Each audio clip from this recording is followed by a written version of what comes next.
with uh, and and a few sort of caveats before we get started and share the meat of the presentation. My name's Gavin White. I'm the Director of Planning and Projects here at Riverlife. And last fall, Riverlife announced a $2 million investment in design and engineering for these West End Bridge access structures. That comes from the county's Trail Development Fund, so we're really grateful to them for providing the funds to make this possible. We've used those funds to hire a really excellent multidisciplinary team that you're going to learn all about if you haven't already in our previous meetings.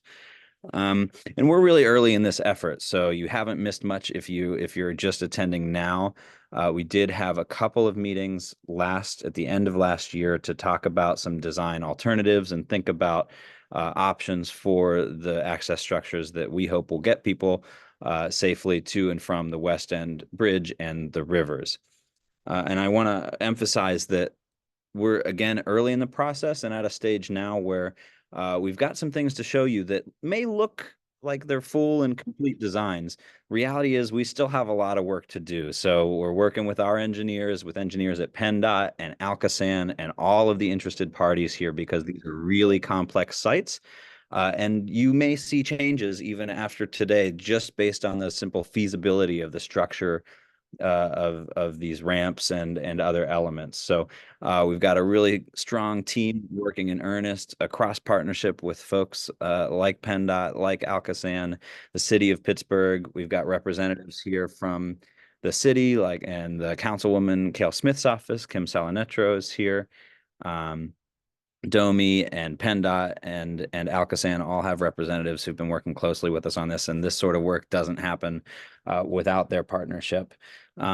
So we're excited to share what we've got today. Know that it is a draft, but your input is super essential in making sure we've got the best product possible at the end of this process and that it becomes a reality for the West End, for Manchester, and for the city and region as a whole.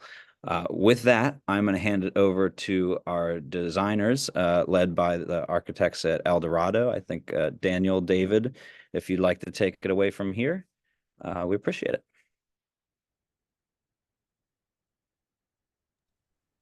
Thank you, Gavin.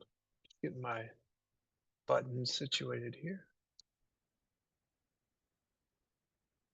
Okay. Can everyone see that screen? All right. So yeah, thank you all for joining us today. We're really excited to share some updates.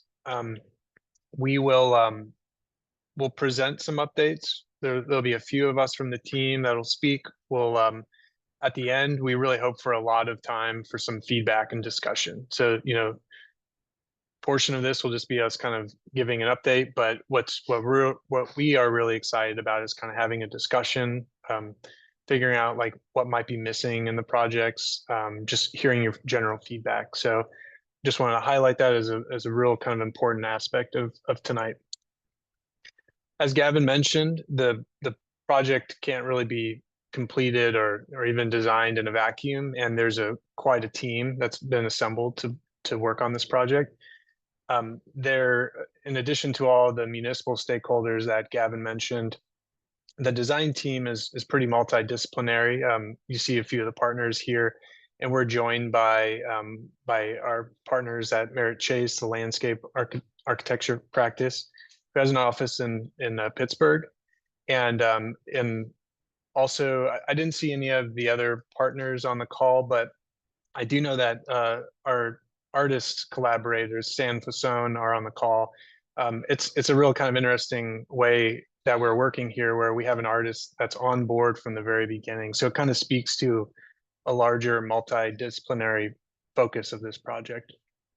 Of course, Thornton Tomasetti, world-class structural engineer, Beryl Happold is mobility.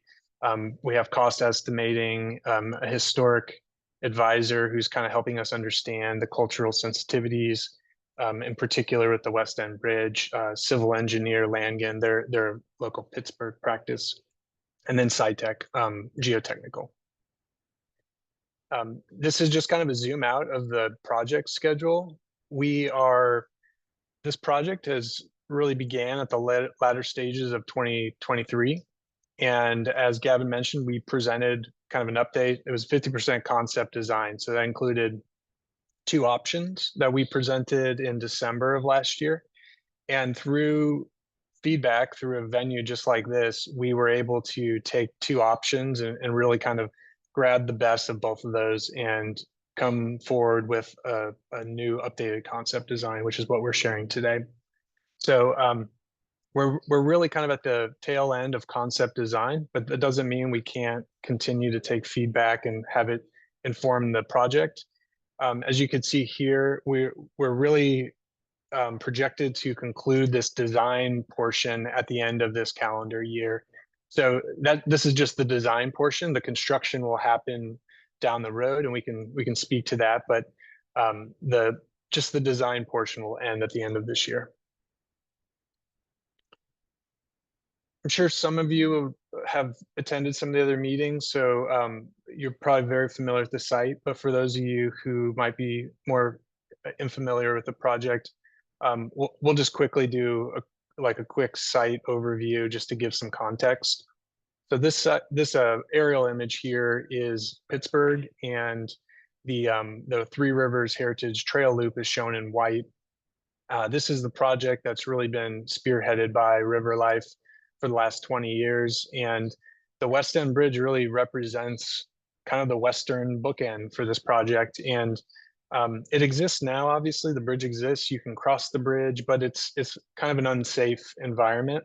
And getting up and down to the bridge from the Three Rivers Heritage Trail Loop is really challenging.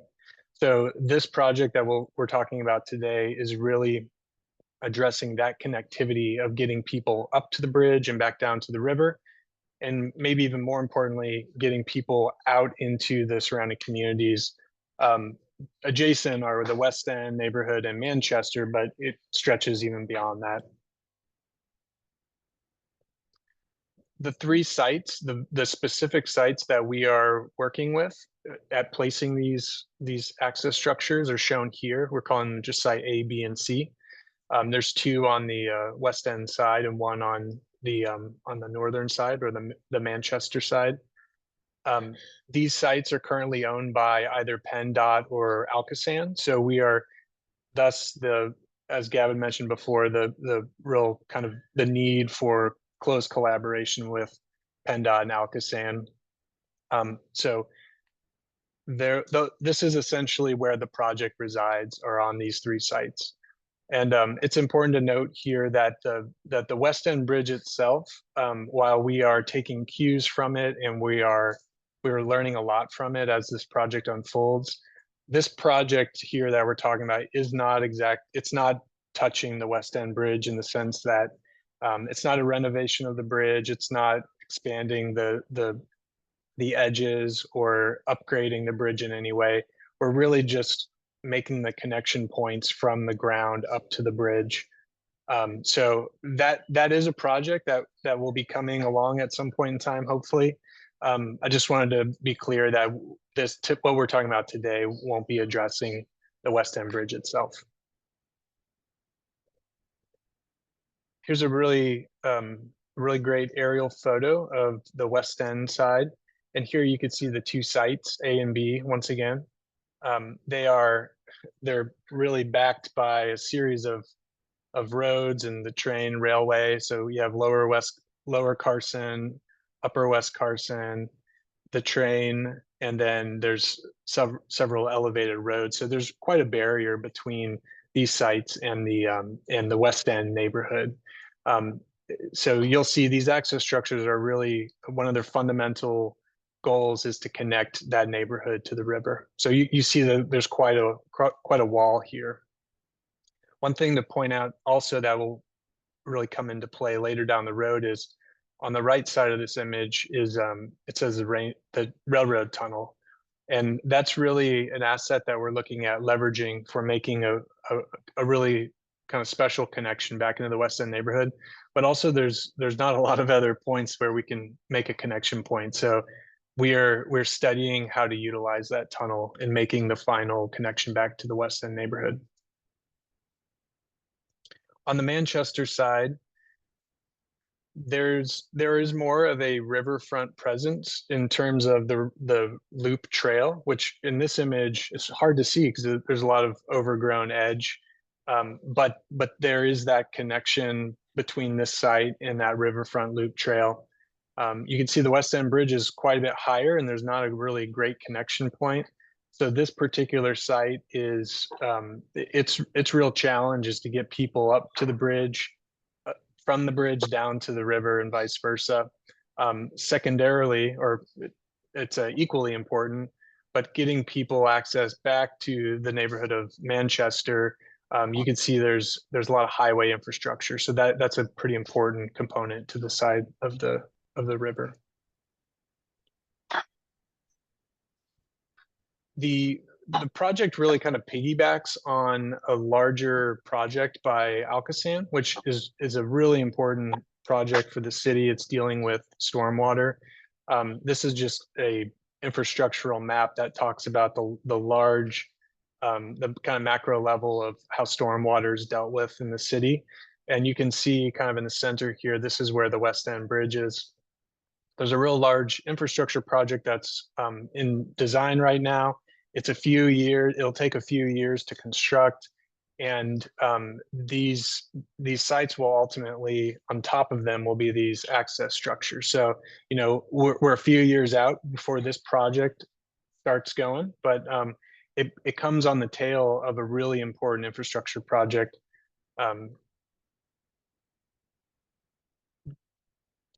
Skip to the next one.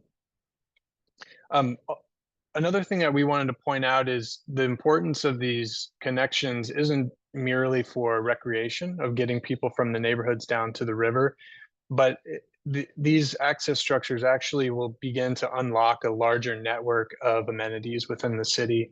So this slide is really just pointing out the great number of parks that are around the city.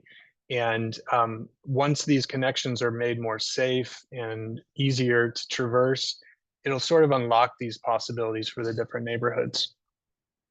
And similarly, there's a lot of commercial across the river. And so making these connections will just make it that much easier for someone who chooses to commute by bicycle to get to a amenity on the opposite side.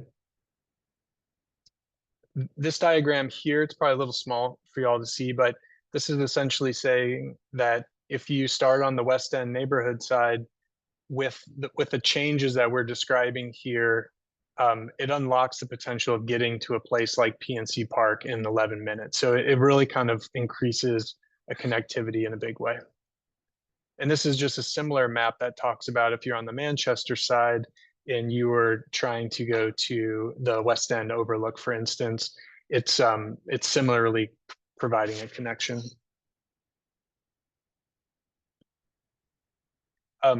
One other thing to touch upon is the kind of broader system of transit in the city of Pittsburgh. One particular thing I wanted to point out is this transit line right here. So this is the light rail.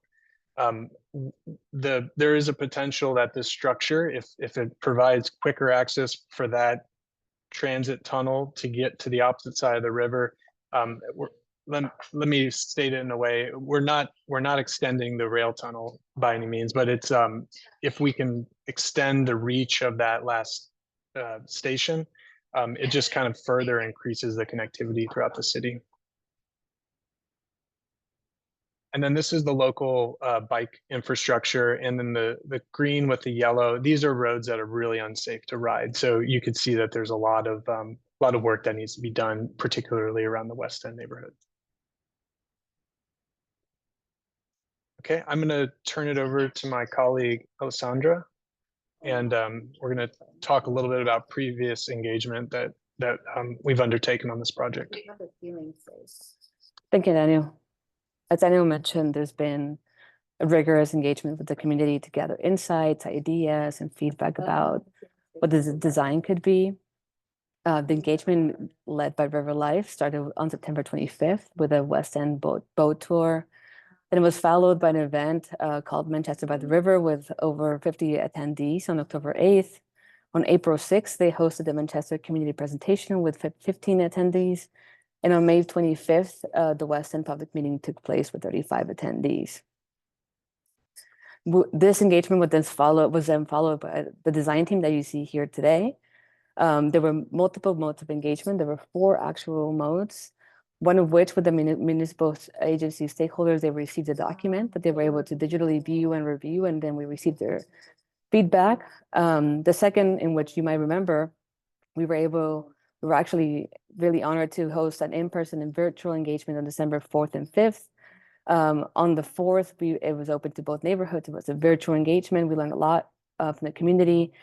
And on December 5th at the Pittsburgh Musical Theater, we hosted an in-person engagement where, again, we got to talk about specific topical stations such as landscape, community stories, and transit and mobility. And lastly, there was also an open website where the general public could provide other insights that were more detailed. Stakeholders were given 2 concept options to review. Concept option 1 being Journey, where the design team offered passive programming that was hosted through a series of intimate gathering spaces. Ideally, it was focused around optimal biking experience, strong sculptural forms with a poetic presence, emphasized natural landscapes and ecosystems.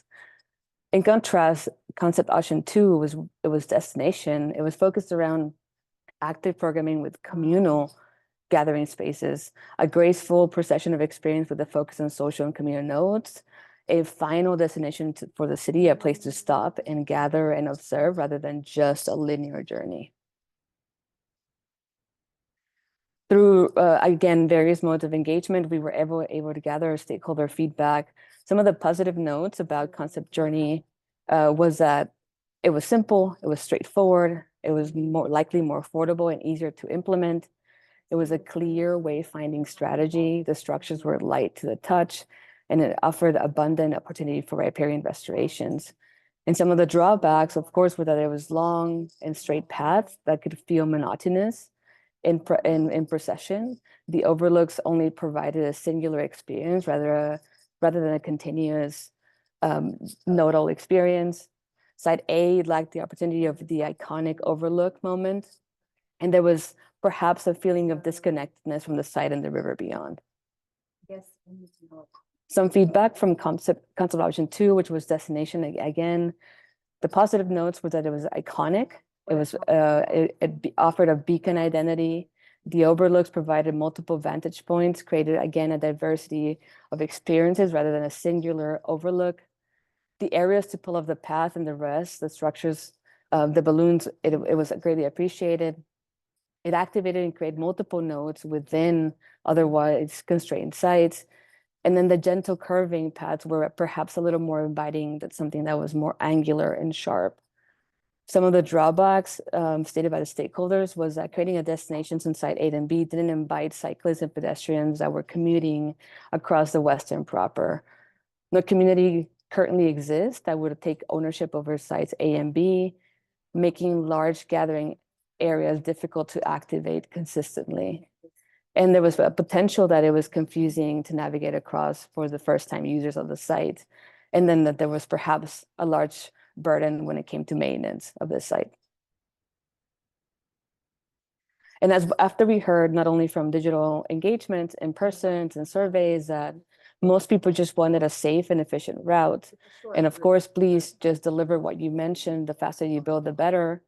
The destination should perhaps be the West End neighborhood, which has been severely disinvested over decades. Destinations are great, but they're not the most important thing. People really cared about universal accessibility. And of course, the West End is one of the most cut off neighborhoods when it comes to in the city. It's only worth it if there's a plan to maintain it. Maintenance has been a consistent issue that we've heard across all stakeholders. And we would love for it to sort of embed with the culture of the Steelers, the Pirates game. And again, we've learned so much from the community, and we understand how important it is to create a sense of ownership through these modes of engagement. As we collected all these values and we, as a design team, sort of distill and process what are the values that the community cares the most about, is that the community wants to be connected. The design roads need to be not only efficient, but enjoyable. The process of that should be safe efficient and around, across, and through all of infrastructure rather than always going around it. There should be moments of celebration where there's views and there's gathering spaces where we can understand the history of the Western Bridge, the views within the three rivers. It should incentivize this idea of identity when it comes to being proud to be somebody from Pittsburgh. We understand the layers of infrastructural, historical, and cultural values that make this place what it is. And of course, that it needs to be inclusive not only for cultural ranges, but also for body ability, so that everybody can feel that they can access the river and perhaps all of the structures and enjoy the public art, the social programming, and the ecological restoration created within it. But of course, all of this is great and amazing, but this needs to be maintained. And there should be an insurance that there's a long-term maintenance that is not a burden on the city or in the community.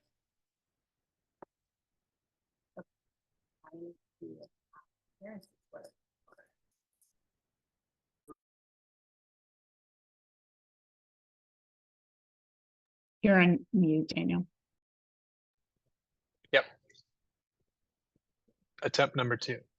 Through that list of values that we distilled down from the engagement, as Ellie just said, we actually came to an approach that was really a hybrid of the two. So it was really about taking the good qualities of both and pulling them together, and that's what we'll share now. In short, the concept as we're stating it here is that the paths themselves are they provide an efficient and safe biking and pedestrian experience. So that is a priority number 1. They also provide passive programming with scattered intimate gathering spaces. So this means places for people to gather, places for people to stop off and to enjoy a view, but edited down from we had a whole bunch in option 2 before, so we've really kind of tried to edit it down to real key moments. And then 3, the meandering, gentle structures, framing and emphasizing the natural landscape and ecosystems. And this is really about letting the landscape kind of come forward and really be the thing that is on display.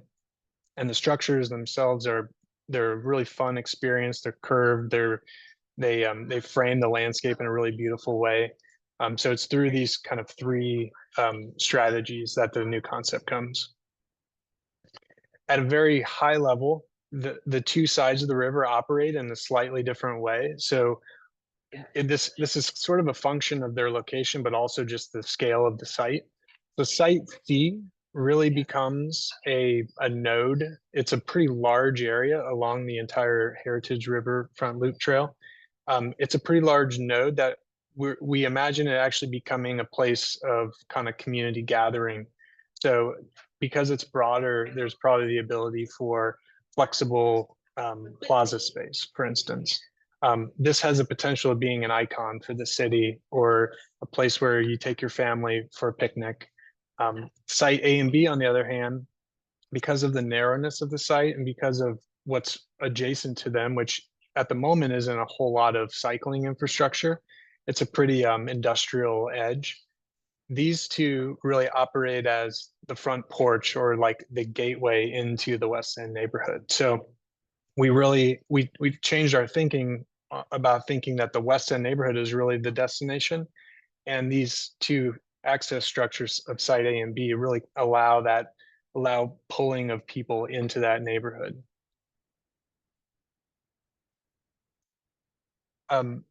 Next, we're going to kind of talk about the structures themselves. Are these, they're these raised structures, but there's way more to it than that.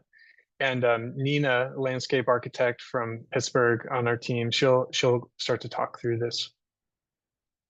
Thanks, Daniel. Hi, everybody. Good to see some familiar faces and names in the Zoom world.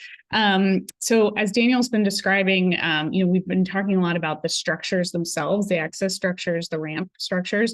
And we know that the structures And this project are the main point of the project, but embedded in that are lots of other components, such as the sites themselves, the places in which the structures touch down, the ecology, being right on the river and thinking about the natural ecology and the history of these places, and then hydrology, thinking about the rivers themselves and locations of these projects, and the ALCOSAN sites in a more contemporary way as well. So not only are we thinking about the structures, but we're thinking about all these other components that really form this unified approach.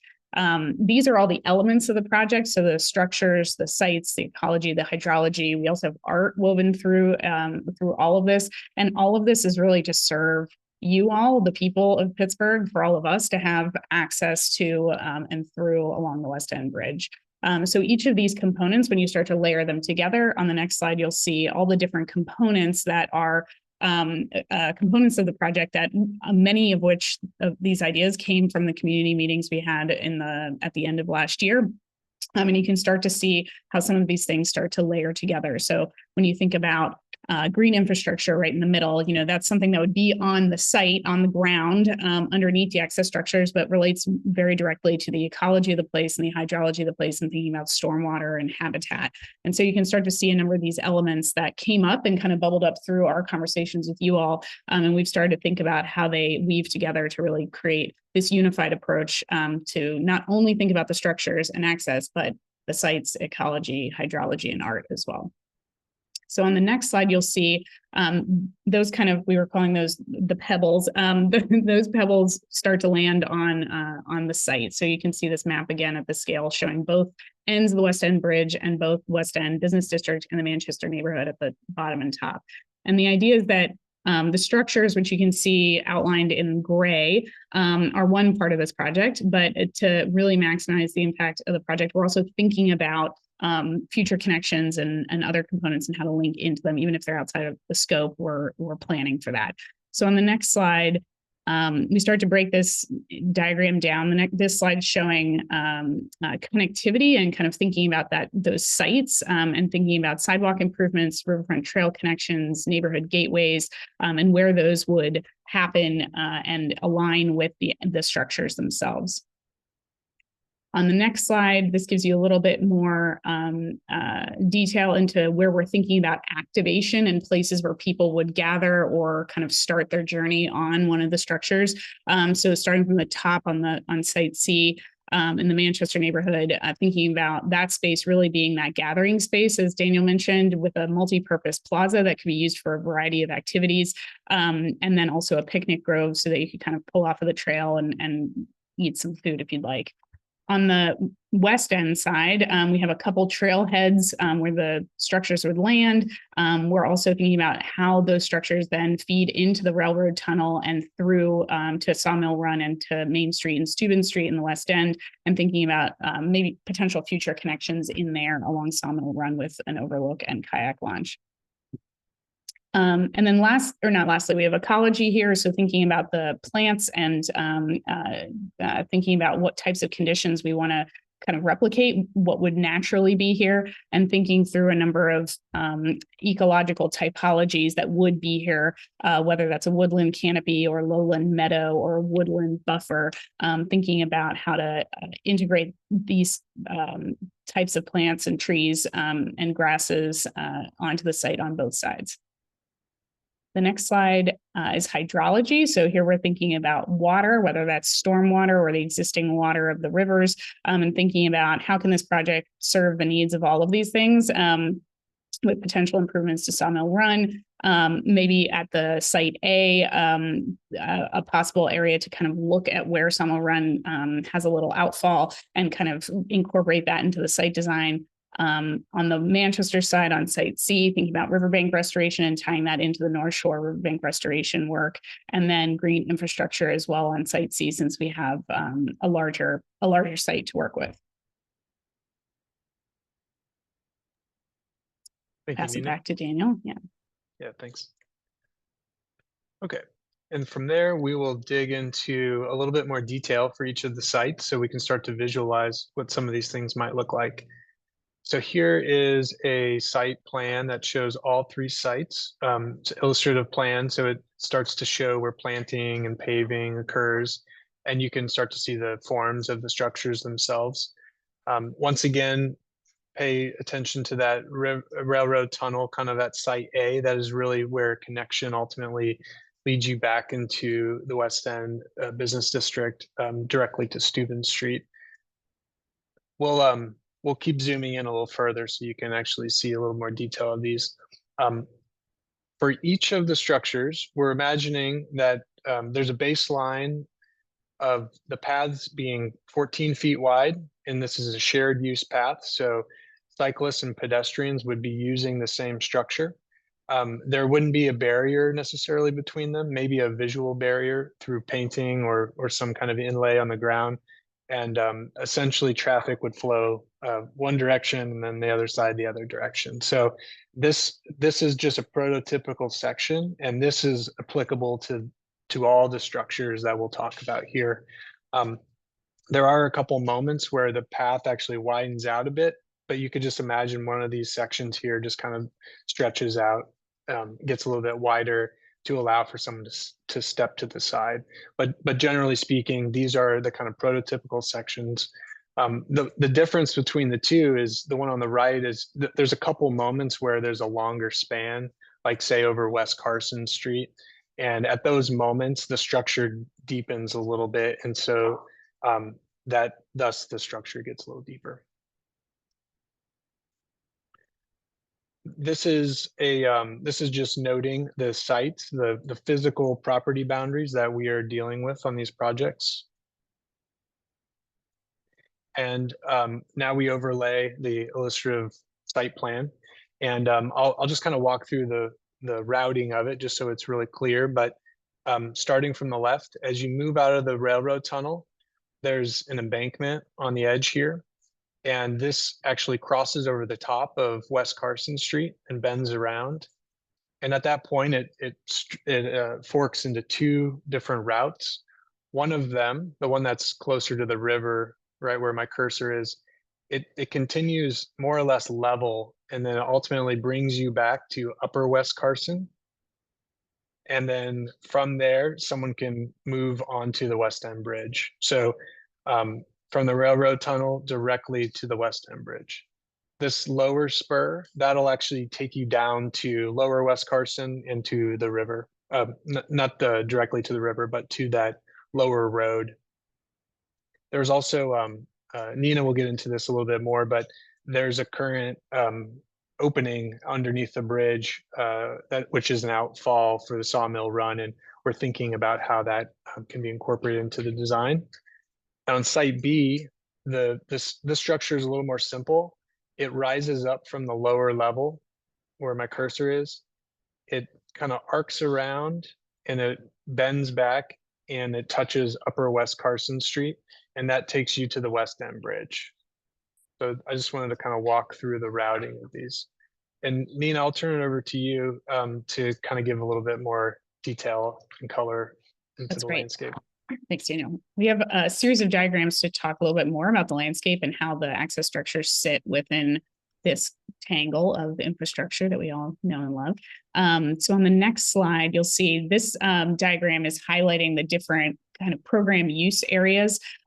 So you can see in yellow on both ends of the structures, trailhead landings. These are the areas where the structure actually hits the ground, and we'd have a gracious enough amount of space. So as you're coming off of the bridge, you'd have some space there. There'd be some amenities like bike racks, trash cans, and potentially some benches to kind of sit, but be a place where really you're kind of taking off onto the structures themselves. We also have areas in pink that are highlighted. There's the Underbridge Plaza, which is closer, right underneath the West End Bridge, and then a multi-purpose yard that is over to the right. These are areas that right now are a little undefined in terms of what they'd be used for, and we'd love to get your feedback tonight on types of things you'd like to see here, and how we as the landscape architects and with the full design team can think about designing these spaces to do the things you'd like to see here. And so The underbridge plaza is really space underneath the West End Bridge that right now we're showing it stepped down to what we're calling the Sawmill Run overlook. This is an area where Sawmill Run is daylit currently before it goes back into a culvert and then outfalls into the Ohio River. You can kayak through this and it's a pretty great experience. I imagine a few of you on this call have done this, but we're hoping to create a nice visual connection and potentially physical connection between that space under the bridge and that area where Sawmill Run kind of peaks out.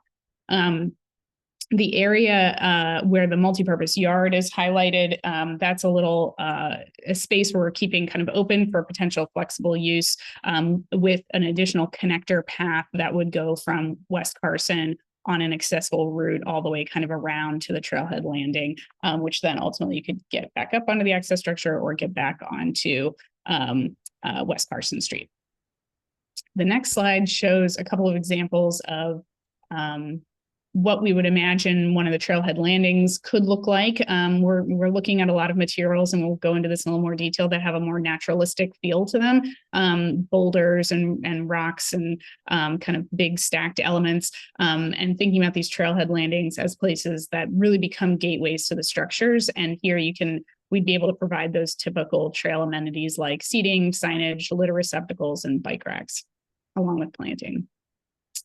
Which leads me to planting. So here a little bit more detail when we're thinking about some of those kind of typical ecologies or planting palettes found on the rivers in and around Pittsburgh. And the idea with the planting strategy is that we'd be kind of creating a couple different experiences as you're on the access structure. So starting with this, what we're calling the forest tunnel off of Steuben Street, you'd be able to kind of get off of Steuben Street and go through a more densely packed forest where you'd kind of feel like you're in a tunnel. Then you'd go through the railroad tunnel and then you'd emerge over on top of West Carson Street in a woodland canopy. So you'd be up among the trees. And then as you kind of either cross over up to the West End Bridge or down underneath the bridge, we'd then be planting a lowland meadow so that you'd, at the key moments where you have these overlooks, kind of open up the view and there wouldn't be planting in your way, and you'd be able to have these kind of beautiful grasses and meadow conditions underneath.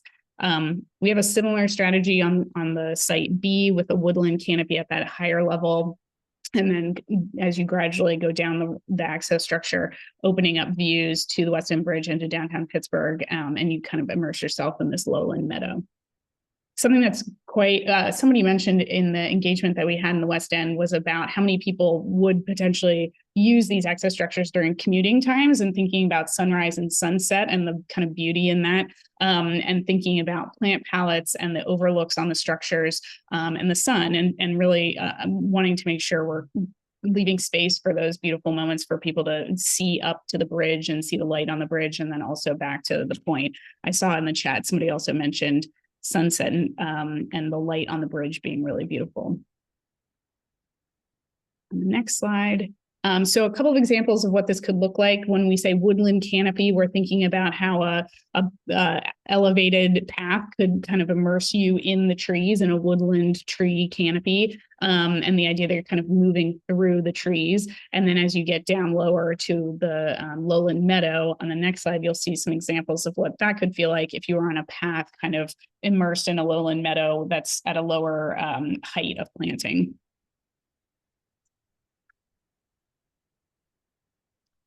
This is just an aerial sketch that kind of shows what that looks like in 3D. So you see it emerging from the tunnel over here to the right, and then it forks into two paths. The upper of the two kind of bulges out, and you'll see this kind of gesture happening on each of the three structures. It's kind of a gentle widening, and what it just allows is for people to step off the path and really kind of take in the river and the bridge.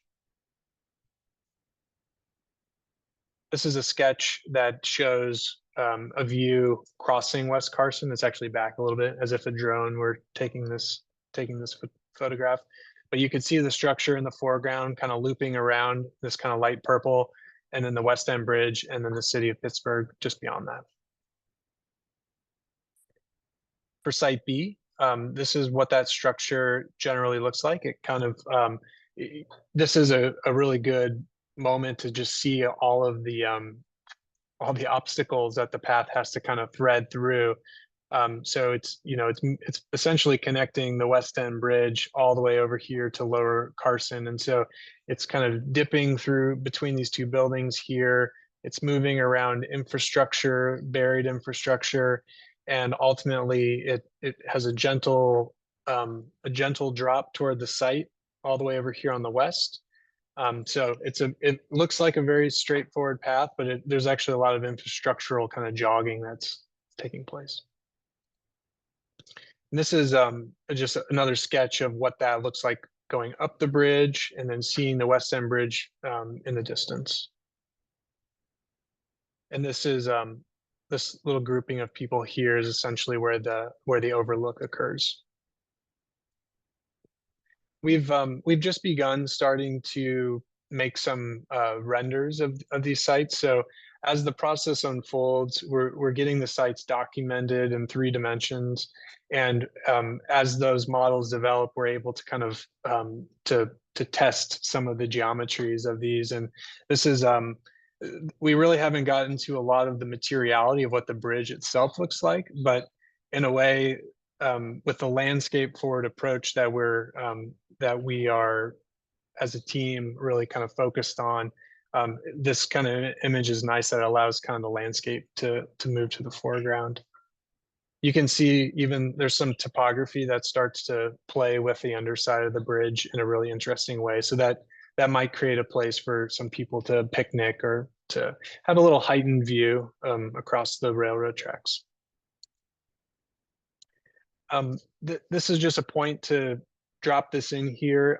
All along the paths, there's various safety concerns. It's like making sure that cyclists are safe and that pedestrians are safe, and whenever they cross a path, that there's actually very clear kind of delineation when that happens. Safety is super important, and this is really as we label it here, it's really like the toolkit, developing some of the language of these safety markers and deploying them across the site. So we've only kind of just begun this process, and we'll begin kind of layering those in as the project progresses. Hey, Daniel, before we move to the Yes. other side of the river, could you just go to the Site B site plan? I think it's important to point out just how complex some of this stuff is so people understand what the next phase of this work is going to entail and how it might shift things. So if you all see here the sort of S shape that cuts from West Carson to the ramp structure. There is so much underground utility and other infrastructure under there. And that's not including the new infrastructure that ALCOSAN will be building. So we have to very carefully thread around existing utilities and are working in close coordination with ALCOSAN to make sure any piers or other elements are placed precisely in avoiding those utilities above and below.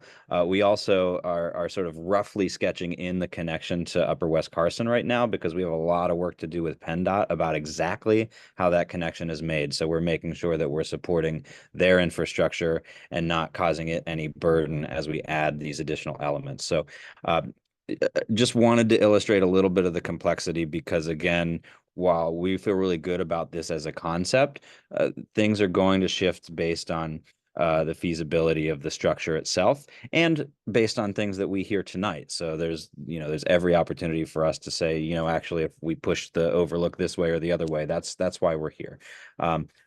Just again, reiterating that this is the start of a tricky process for these designers, but we're excited about how far we've gotten and can't wait to do the rest of the work.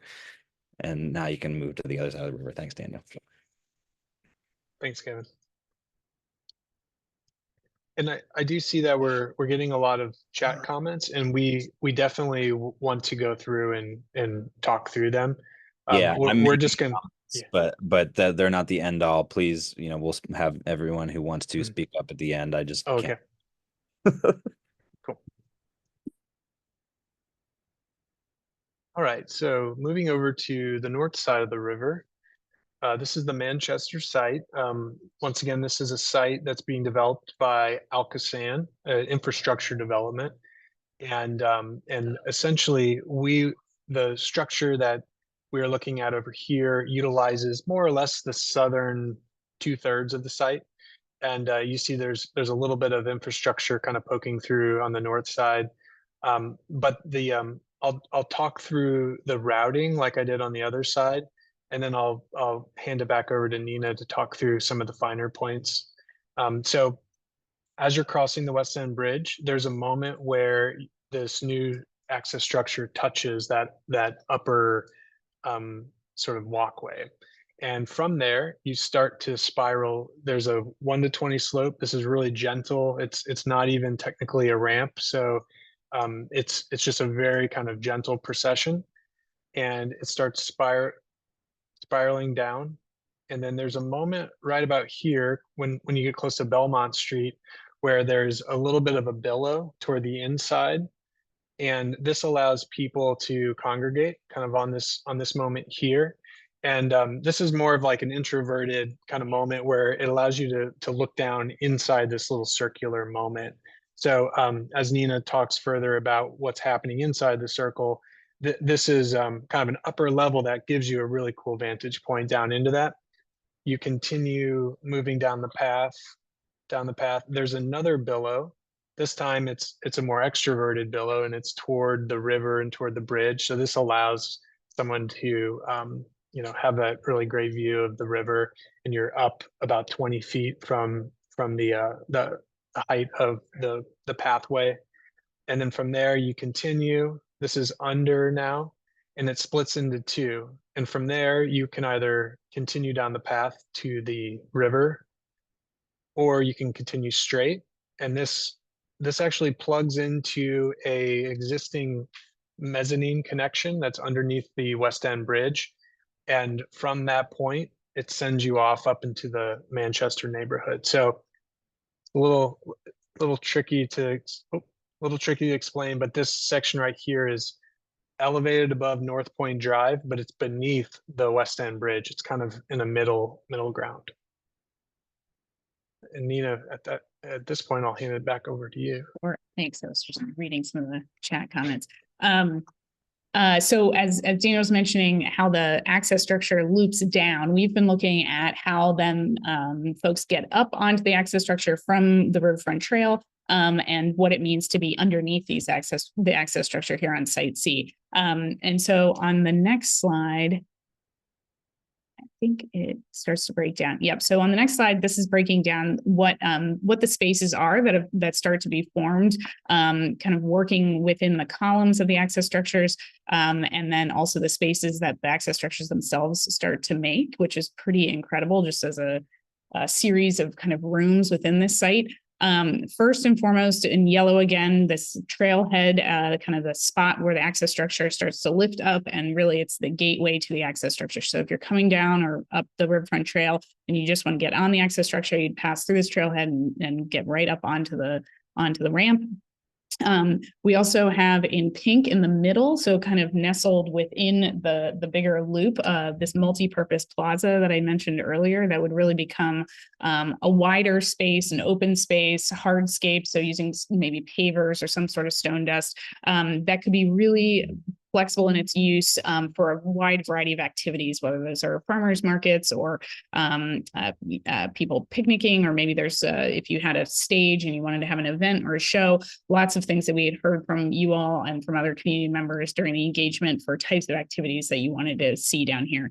In the darker pink, we're also just kind of highlighting an area that we think could be a good spot for maybe some sort of large logs or big boulders to become kind of a playful element, so you could sit there with your family and kind of hang out and have some fun. In the orange color to just the left of that, kind of in close proximity to that playful area, we're thinking about a picnic grove. So if you were, if it was the weekend time and you were going down the trail and wanted to stop and bring a bag lunch, or maybe there was a food truck parked in the parking lot underneath the bridge, you could grab a bite to eat and kind of sit here and hang out and kind of watch folks on the Riverfront Trail or on the river. Again, that's in close proximity to this kind of multi-purpose plaza. So there's a nice kind of relationship to a little bit more intimate seated area with the picnic grove and a little bit wider open space with the plaza. Along what we're calling kind of the back side of the site, closer to the ALCOSAN site, We have a green infrastructure garden and then woodland buffer. So we're thinking about a little bit of topography and planting to help create a bit of a buffer, and also think about green infrastructure and bioretention to manage storm water on site. We also have another access point underneath the structure just behind the woodland buffer tag. So if you wanted to get out to Belmont Street, you could just kind of cut up through in there. On the next slide, we have a couple images to share the character of what we're thinking about through some precedents. These 4 images showing what we're thinking about for the multi-purpose plaza. Really, this is the communal gathering space for this entire project along the riverfront. It's really open. When we say flexible, we mean not flexible pavement, but flexible in its use. And it really can allow for a wide diversity of community-based activities. And in thinking about how that plaza sits underneath the access structures, thinking about a little bit of topography to create some elevated views of the riverfront. Maybe we can have some stepped seat walls in there. And you can really kind of be immersed in the drama of these access structures and the West End Bridge. Here are a couple precedents for the picnic grove, thinking about this space as a little bit more a smaller scale gathering area, kind of an alternative space to that larger plaza. Thinking about group seating under the shade of native trees, and located close to the West End Bridge parking lot for easy access and possibly for food truck hookups. The woodland buffer here, thinking about using a little bit of topography, plantings, native plantings, and some stepped seating to create this kind of backdrop to the plaza and to the underside of the structures. And then the next slide, the green infrastructure garden. This also would be a little bit smaller in scale, but a way to really create visible stormwater management. We're really excited about the power of the kind of invisible stormwater infrastructure that ALCOSAN is investing in. And we want to be able to tell that story. The ALCOSAN sites don't have a lot on the surface. And so if we can start to kind of tie into this contemporary narrative around stormwater management on site and make that really visible with green infrastructure, which can be rain gardens or bioswales, ways to collect stormwater with really lush plantings, we want to be able to tell that story and think about that in relationship to the rivers and flows on site. This slide here is speaking a little bit more to the idea of program flexibility and the multi-purpose nature of the plaza. So we're kind of showing 3 basic conditions where on the left is a daily use of the place. The little blue dots are people, and you can kind of see food trucks and some picnic tables in the rectangles. We also have been thinking about that multi-purpose plaza being sized for, a farmer's market or a community market where you'd have 10 by 10 white tents set up. Or on the far right, an event where maybe you'd want to bring in a stage and have some space for people to gather and then use those stepped seats up against that woodland buffer to provide a little bit of an amphitheater space. Here, a little more detail on the green infrastructure garden and the woodland buffer. So the green being that woodland buffer, and then the green infrastructure garden where we're showing that blue up towards West End Bridge, and then also close to the riverfront trail, some more additional areas that we're looking at for stormwater management. And then a little bit of detail around materials. We're just trying to get into this and really being inspired by Pittsburgh's riverbanks, water flow, sediment deposits, thinking about local stone, the different aggregate material of the Mon River and the Allegheny coming together to form the Ohio. This material palette is really starting to incorporate some of this thinking, and we're looking at large stone blocks, boulders, exposed aggregate, stone dust, and logs. So kind of peek into what we're thinking about here. And then a couple views. So Dana, I don't know if you want to talk on this one. Sure. Yeah, we'll just the last few images we'll kind of wrap up here. I think we've probably talked at you for long enough, and we can I'll flip through these and we can go into some questions. So this is a 3D aerial view just describing visually what Nina was just talking through.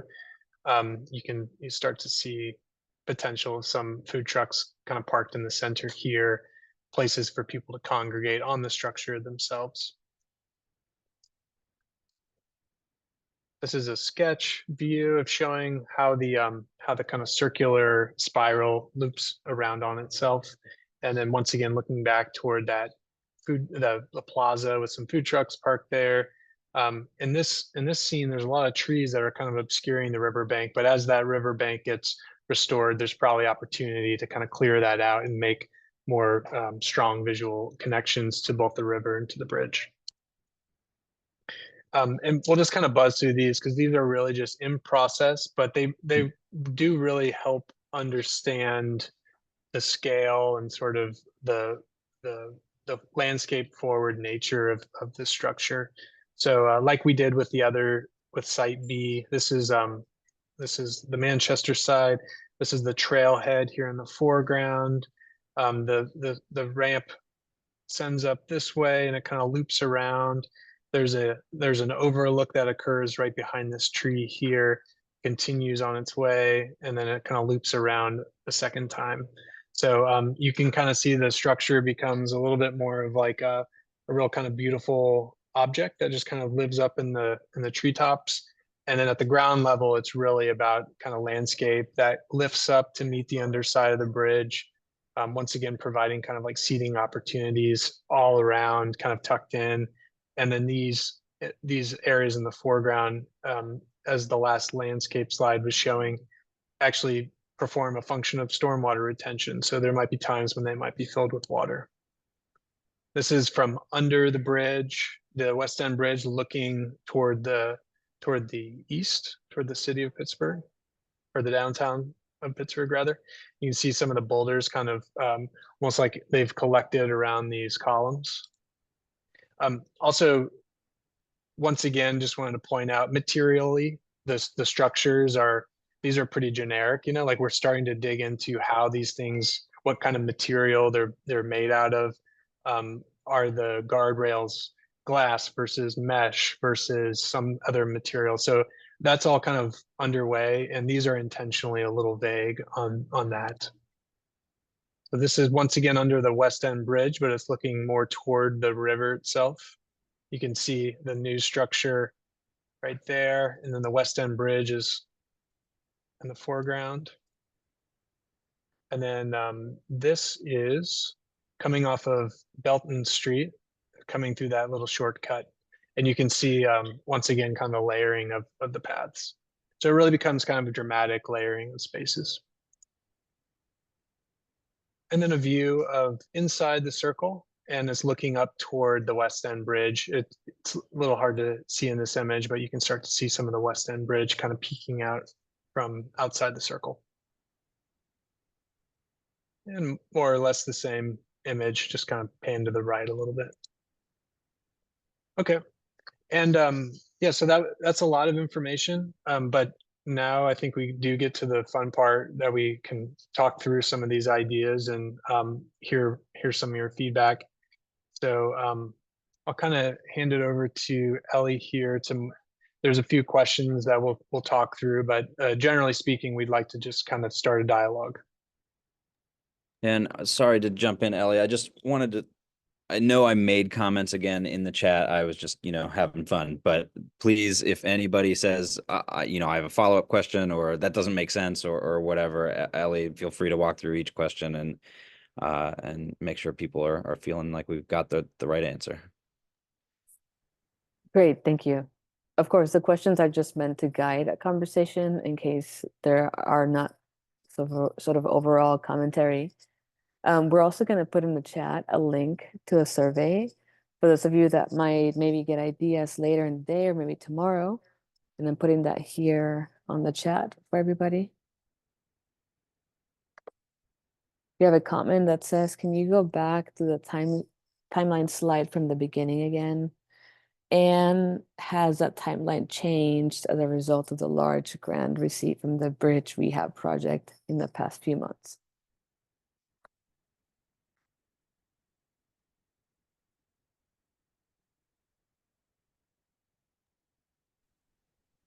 And has the timeline changed at all as a result?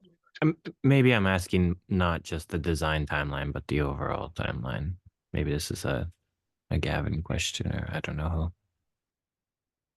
Sure. Yeah, I'm happy to talk overall timeline. So again, we are working hard to get these designs done by the end of the year. but the overall timeline is not contingent just upon completing design. It's really about making sure that we're aligning with the other major projects happening here. And frankly, it's that we have funding in place, because this will not be a cheap effort. So most relevant, I think, for sites B and C, those are ALCOSAN tunnel sites, right? So we won't be doing anything, certainly not above ground, until ALCOSAN has completed those tunnel efforts, and that's likely to be 2028, 2029. So that's a ways away. The site A could conceivably be possible before then, because there's not in-ground infrastructure work happening there, but it's really contingent upon working with PennDOT and making sure we're aligning with their rehab process. Again, that project is at the moment slated on the transportation improvement plan for 2028. So those are the sort of timeframes that we're looking at. And I know that's not going to be a pleasant thing for everybody to hear. We want to move as quickly as we possibly can as well, but that's just the reality of how long these projects take and how long it's going to take us to get funding in place and permits in place and all of the other particulars to make sure that this thing can go in the ground, not to mention the sort of concurrent construction work that we're trying to align with. So, we'll keep people in the loop throughout the process. We've got some exciting art ideas that we'll be bringing to you in future months that could happen in the interim. But the actual structures themselves, it's not likely, later this decade.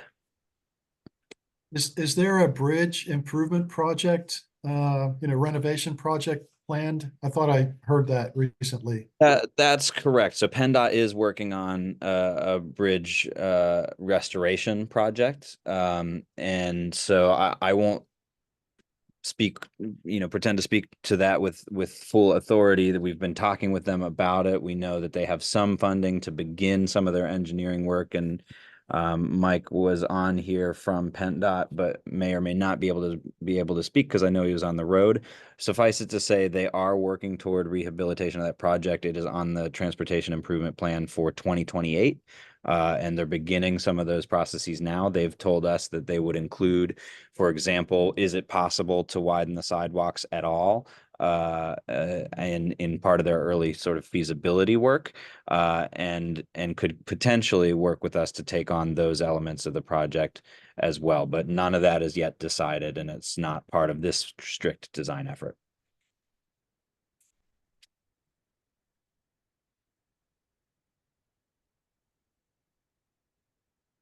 And thanks, Swain, for including that article. That definitely includes some relevant news.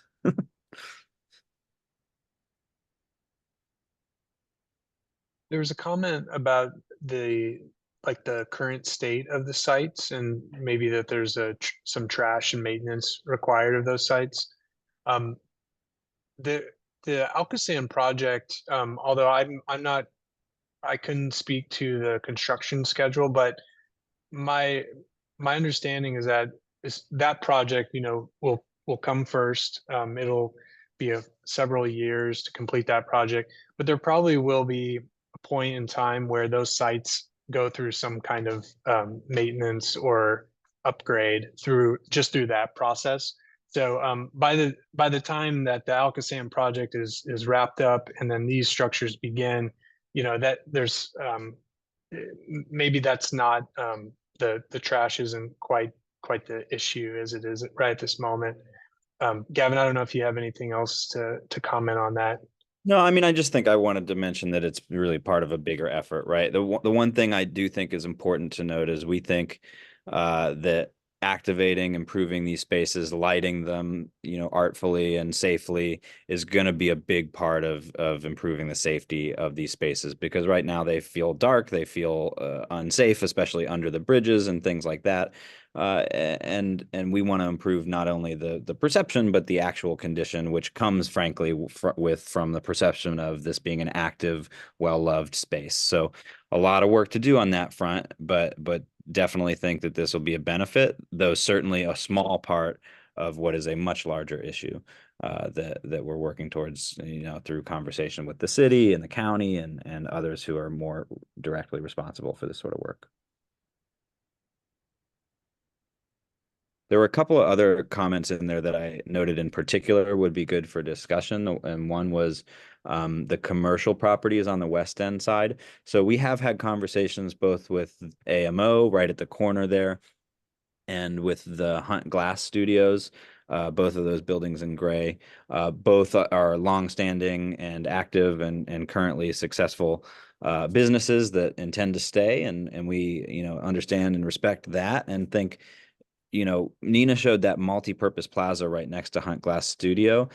That is again a placeholder. We want to hear from you about, does it make sense to expand those sort of commercial opportunities along that side of the road there? Are there other things, other amenities that people that might like to see there on the riverfront that could be a part of enlivening these spaces? And it doesn't just have to be park, just because that's what Riverlife is used to developing doesn't mean that we're not interested in things like, cafe or affordable housing or more art studios or whatever might make sense for the community, obviously in consultation with ALCOSAN because they're the property owners.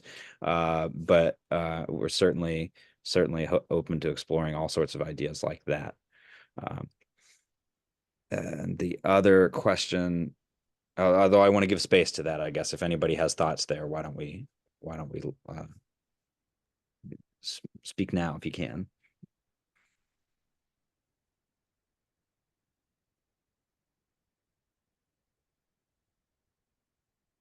I do want to add that Andrew Moss commented a really great question. It's like, what's actually driving people to these sites to use them? And I think this totally ties in with what Gavin was just talking about.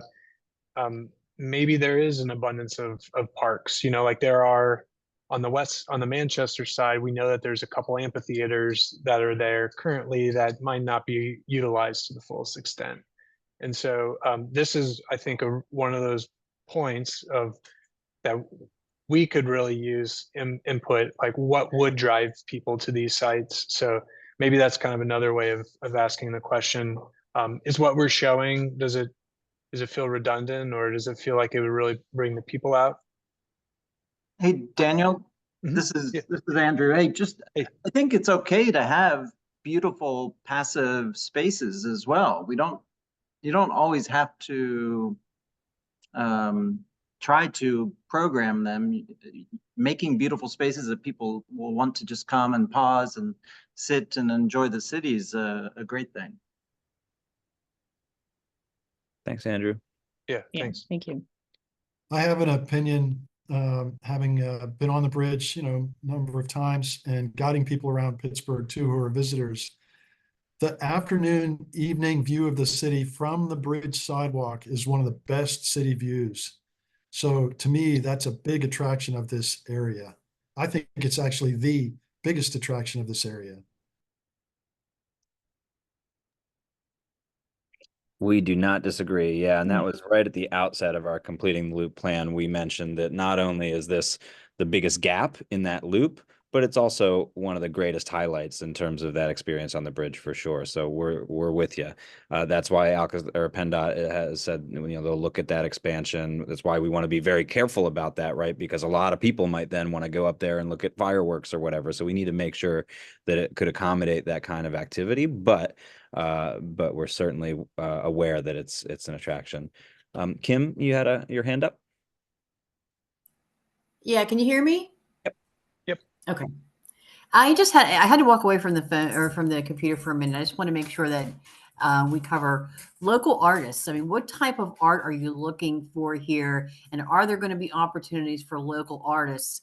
We have, I'm sure the North Side does, but we definitely have in the West End a lot of local artists, and would definitely like to see, some of them have a potential opportunity to bring art, to the West End.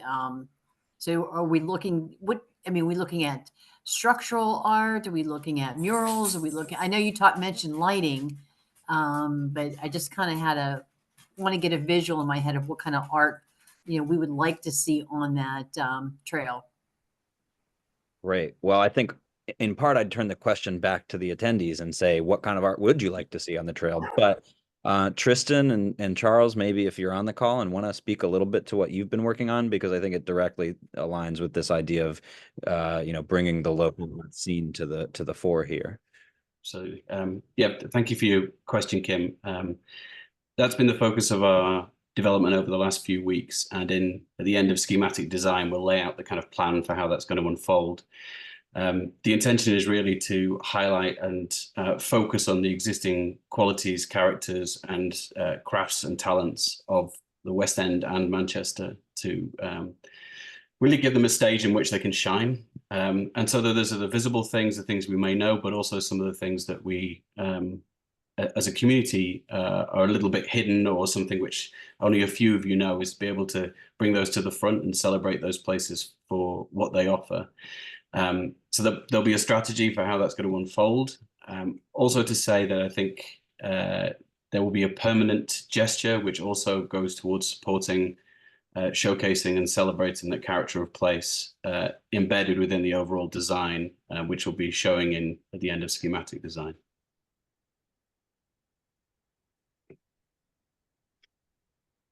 I have a suggestion in terms of themes. If St. Louis is the gateway to the West, this is the gateway to St. Louis. This bridge is the first bridge on the Ohio River that so many people passed heading west. I think you're absolutely spot on. I think that's one of the wonderful things that you connect, down to the Mississippi. This is the beginning of that narrative. There's that geography and relationship to water, but also to other places that the river provides and has done for time immemorial. And so it's thinking about those communities, it's thinking about those different peoples who have populated these places, and also the communities and the different characteristics of the places that surround this bridge and these pieces of infrastructure that we want to really highlight and draw to other people's attention so that they can enjoy them too.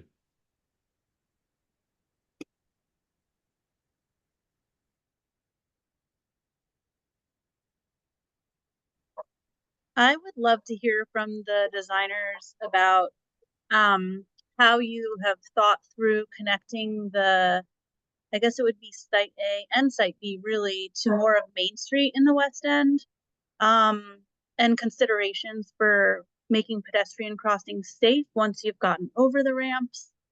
I love all of the renderings, and I love thinking about people congregating along the river. But when I think about the potential of this project, I really want to see some more connection to the neighborhoods in the West End. Yeah, Great. And off the bat, I'll take the onus for, this being a pretty strictly limited project with the funds that we had for these structures and the sites themselves. But we're definitely thinking about that greater network, and even the design team has thought about it as well. So happy to, hear their thoughts, though I acknowledge that it's not strictly part of their scope. Daniel, I was thinking maybe going back up to the overall plan after the pebble diagrams. Yeah. Yes, this one here. So Christine, we've been thinking a lot about that, recognizing that the scope of this project falls within the dashed lines on the other maps, but we recognize that as much as we want, we will be connecting on the access ramps. If they don't go anywhere, like that's a problem. And so we've been thinking about potential options for connectivity back into the West End and back into Manchester. And the West End, in particular, you can see here the straight lines on the solid lines on Steuben Street and Main Street would be the main connectors back to the West End Business District. But then you can see these kind of 3 dashed lines too that are coming from the end of the access structure outside the railroad tunnel. And we're starting to, just think about where those connections could be made. How could you get safely across Steuben Street, recognizing that you have the railroad tunnel and people are kind of speeding under that and coming down Steuben Street, and then connecting to Main Street, South Main as well. And it's not part of the project, but part of our process has been to identify future projects or future connections that could continue that connectivity to the access structures or from the access structures. I think the big takeaway for us from the engagement at the end of the last year was that the West End Bridge And Daniel mentioned this, the West End Bridge neighborhood or West End neighborhood said very clearly that the main street and the business district is the destination, not these access structures. And so wanting to facilitate those connections as best as we can with future work as after the structures themselves are built. And this idea of oh, sorry, I was just gonna say real quick, this idea of the front porch on the West End Bridge, that being at a high level, the concept that the front porch is where you really enter into, a house and in this case, a community, and thinking about these access structures really being that connector between the river, the bridge, and the business district. And I just wanted to add a little bit of kind of some specific ideas. Let me reorient this image. Some specific ideas that we think will start to provide those kind of stronger connections. These are areas that are not really shown in this presentation, but we continue to document them. As Nina said, it's to kind of speak to a larger network or additional projects just right outside. But one, I'll just go around and kind of talk about some specifics. So having a connection, a pedestrian and cyclist connection that can occur right at the end of West End Bridge will really allow you can shortcut quite a bit easier from one side to the other. That's something that's going to take traffic study and take buy-in from a lot of different groups, but we've identified that as kind of one kind of small area that could really unlock some potential from one side to the other. There's also these islands here where you can currently cross as a pedestrian, but they're really not great. And it could really just be an upgrade of this movement right here. And then likewise, there's a movement right here that sends you this way. So at present, those aren't really great experiences for either cyclists or pedestrians. And so if there was some attention just focused on those moves, it could start to create additional connectivity to West End. Under the bridge is another good example. Like right now, if you're crossing from site A and you want to get to the other side, you're kind of moving under the bridge, which isn't great. And so a lot of what's being illustrated here that Nina's kind of talked through is it's really trying to address a connection that happens under the bridge here that makes this feel safe and a place that you wouldn't be afraid to move through. So those are just some specific examples, but we're starting to identify those as Nina had said. Yeah, and Daniel, if I could highlight a nice comment from Kelly Frey here about the forest tunnel as well. I mean, I think it was the same concern, right? Like right now it's dark, it's separated.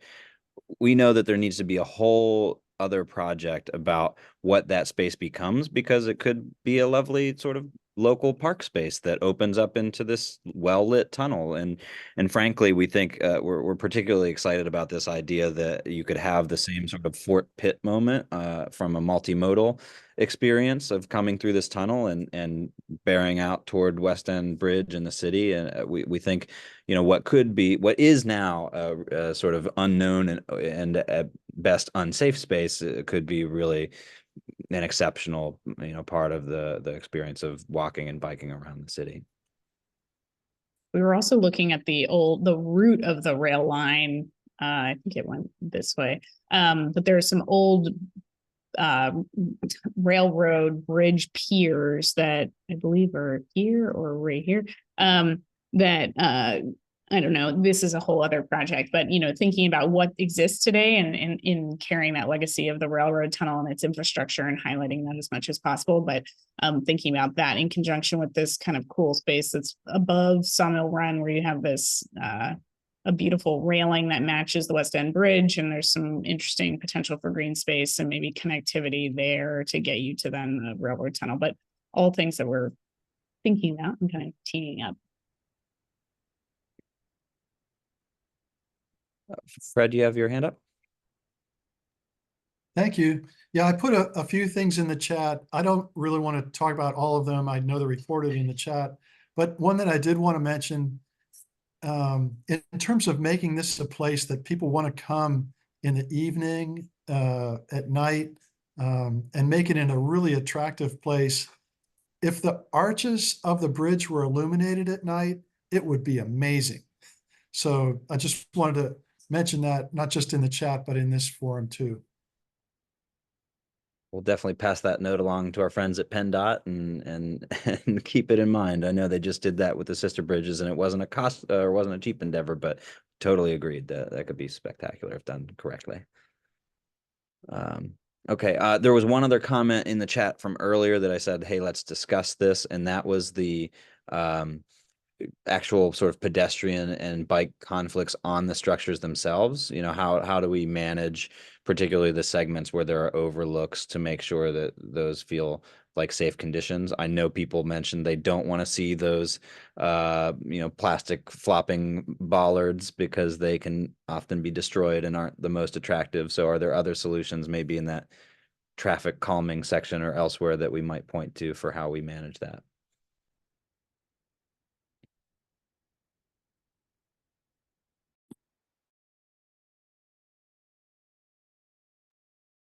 Gavin, where was that located? I'm sorry, I missed one key So bit of just information. broadly, the question was, you know, at particularly the overlook points, how do you manage pedestrian, like cross path and bike conflict safely?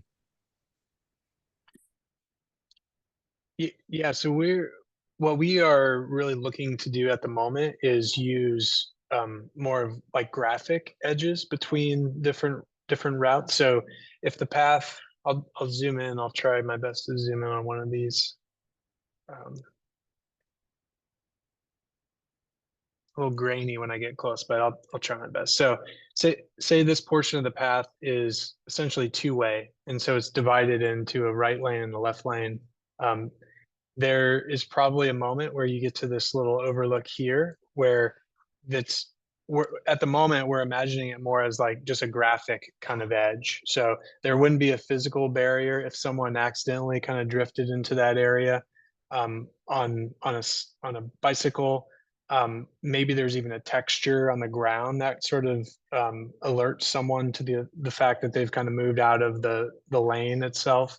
But the idea is really to avoid any kind of physical barrier that starts to subdivide these paths any further. That isn't to say there might be a trade-off. You know, if there's a physical barrier, that certainly will increase that'll decrease the occurrence of a bike perhaps hitting a pedestrian. So that's something that we will continue to look at. But the strategy, as we've kind of talked about at this point, is to use more graphical and textural and color terms in order to define lanes versus stopping points versus crossing points.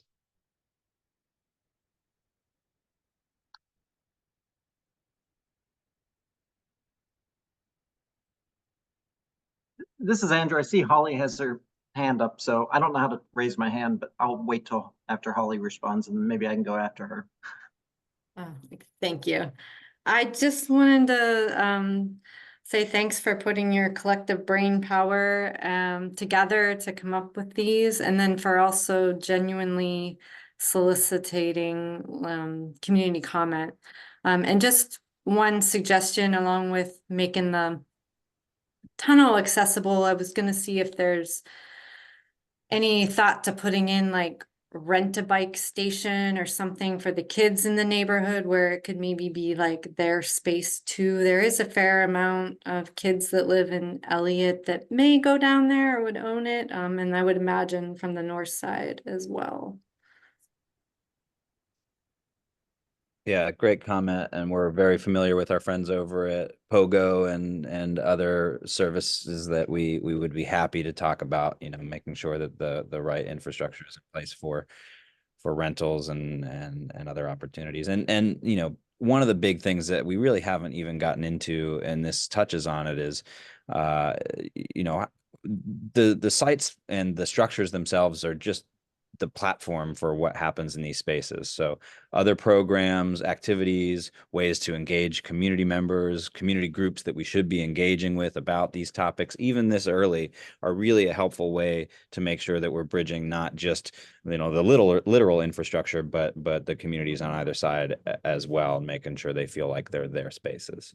So all sorts of recommendations on that front. Welcome. And I'll pass it over to Andrew, who's got his hand up. And Yeah, I so- get finish. Oh, I get that the real estate is really tight there, so I don't know how much, you know, area that would take, but so anyhow. I think we can fit a rental station at least, for sure. Andrew? Yeah, I was just gonna, so to add to my comment about the overlooks on the ramps, as a bicyclist, certainly I've had numerous experiences of pedestrians stepping into what is maybe marked as a bike lane unknowingly. And certainly if we have an overlook, that's going to happen. I think at a minimum, we should strive to put the pedestrian side of the trail adjacent to the overlook so that they're not crossing the bike lane to get to that overlook. It's more likely that a pedestrian is going to stop at the overlook than a bicyclist. Not to say that bikes won't stop, but more likely. And then there's obviously cities like Copenhagen that are tremendous examples for bike and pedestrian paths and bridges and ramps and whatnot. And certainly there are examples there where they do very intentionally separate the two. I guess I would just question that, whether that is appropriate at those spots where you are trying to intentionally create a stopping point. I don't know, just food for thought. Yeah, those are great thoughts, Andrew. As we dig into how to properly delineate these, I think you're hitting on some pretty kind of key critical issues. Is how do we make sure that if someone's kind of paused on the ramp there, that someone isn't bombing the hill and they clip a pedestrian. So you know, our first gut would always be to kind of be light impact, but then there is a certain point where safety really kind of outweighs you know, sort of minimalism, right?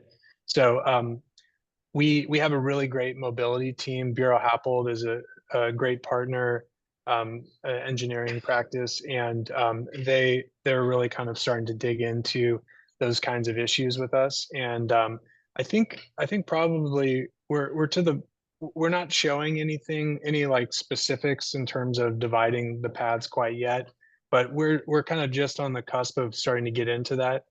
And the toolkit is kind of born out of this desire to start identifying those strategies. And I think after we do develop some of these, it would be really great to kind of figure out how these fit within the larger context of Pittsburgh. You know, what's working well, what's not working well, what can we build upon? So I think we're kind of at the beginning of this conversation, and we look forward to kind of updating you with any progress we have.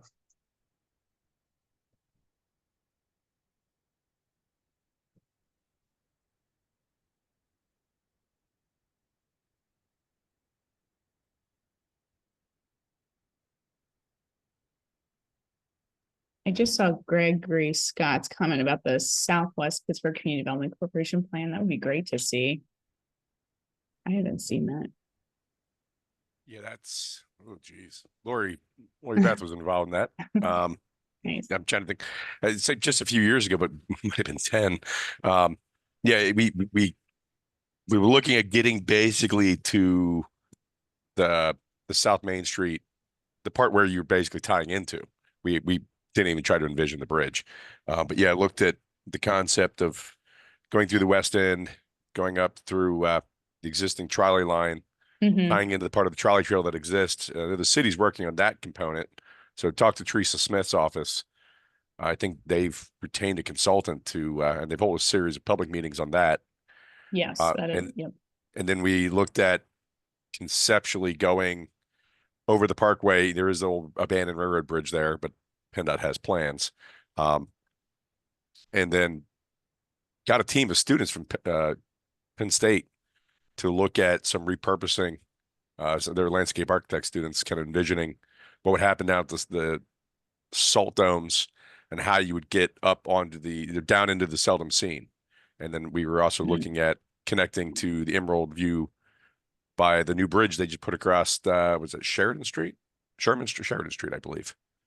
So yeah, it predated some stuff that's actually come to pass. So yeah, I can dig it That's out. great. That'd be great to see. Yeah, I saw somebody else mention, Caitlin, the trolley trail. We have been looking at those routes and documenting how they would connect up to this. So we've been looking at that as well. I want to be mindful that a lot of folks have hopped off and that it's getting late and it's still a nice evening out. So I want to make sure we're respectful of your time, but also not avoid any burning questions if you have them. We will just provide some next steps. We will share this presentation and that survey so you can provide any additional comment you may have after this fact. It'll be on our website and available for as long as we're still working on this phase of the project. And we'll be then sending out a report that documents this as well for folks to take a look at next couple of weeks or so as well. Reminder, this is just the start. We've got a lot of work to do. We've got to roll up our sleeves and work with our friends at PennDot and ALCOSAN and the city to make sure that this is really feasible. We've put lines on a page and we know how high they need to be and where we're skirting around things, but there's still a lot of engineering and technical work to be done to make sure that these things can become a reality. We will keep you up to date on that part of the process. There's a little bit less of a sort of direct engagement opportunity there, but we definitely want to continue to hear your comments, your ideas, particularly about how these things get programmed in the future. And we'll be reaching out about, art opportunities and other things as well in the interim. So please do stay posted. We'll gladly take any comment anytime you have it. And that includes right now, if there's still itching questions that you got to get off the top of your head.